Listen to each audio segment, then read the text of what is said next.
Yeah, they don't like each other. Capulets and Montagues don't like each other. I have called them the Capubras and the Montagues. In a lot of ways, the feud itself is really underwritten in the play. Like it's never explained why this feud is happening. It's never explained what the origins of their feud. It's never really explained why these two families are at such odds with each other. What is explained is just the absolute complete raw hatred. Like, yeah, like screw those Montagues. Every time Tybalt comes on stage, you know, Ben Fleming just because this thing is like, I'm gonna kill you. Yeah. And but there's a bit of this. And but then there's the fatal loins. The fatal loins. I don't think that Juliet knows a whole lot about the feud. To be perfectly honest, the Montagues, they're bad.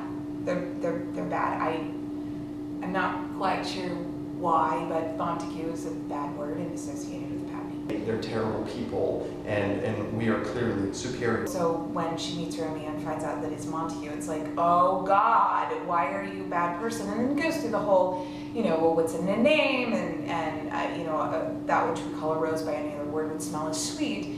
Really trying to grapple with what makes him a bad person, what makes a Montague a bad person. And then I think when Tybalt dies, that's the first that she's experienced of the feud and it being a big deal. And as far as we understand it in the world of our play, the way we've constructed it is that it is an ancient grudge, but it's sort of mellowed and has been newly reignited. Oh, the politics of Capulets and Montagues has gone back for centuries, millennia before Jesus walked the earth. Before the Egyptians were building pyramids, there was a single Capulet and a single Montague. The story that we've created is that there was a woman that Capulet loved and Montague loved. Chris can probably expound a little bit more on. I'm going to steal something from David Blixt, a friend of mine. He's an author. We've done a couple shows together. And it's a theory he has of why the Capulets and Montagues hate each other. That it's not quite supported by the play, but you can use it in the play. And that was that Capulet and Montague, because it says they've been fighting forever, right? So you can make up any number of reasons of why they've been fighting. Oftentimes families will hate each other for monetary reasons, or, you know, like your dog pooped on my yard. Or what if Montague was actually in love with Lady Capulet when they were much younger? And one day the stars aligned and they came together and they said, but I love this woman, and the other guy said, I love this woman, and then they just fought.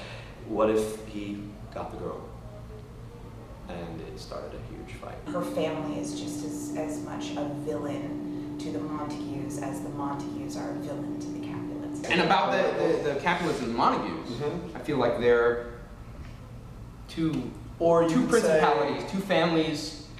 They're both People that are similar? different, Similar? the same. As regards to their Differences and similarities. As regards to their And demeanor, then their demeanor, yeah. And there's a Yeah. It's both Mercutio and the Prince they're both kinsmen of a different house. And same with Paris. He is in their little family. So it is strange being on the outside of everyone else, because everyone else at some point in the play is in a house, except for me. I'm sort of a floater. And I think Mercutio is very, you know, doesn't really understand the feud, but the Prince just hates it and doesn't understand it in a different way. So having to not understand a feud in two different ways is sort of interesting. As another character I play, Peter, I don't really think that he cares. I think he's just happy that somebody hired him.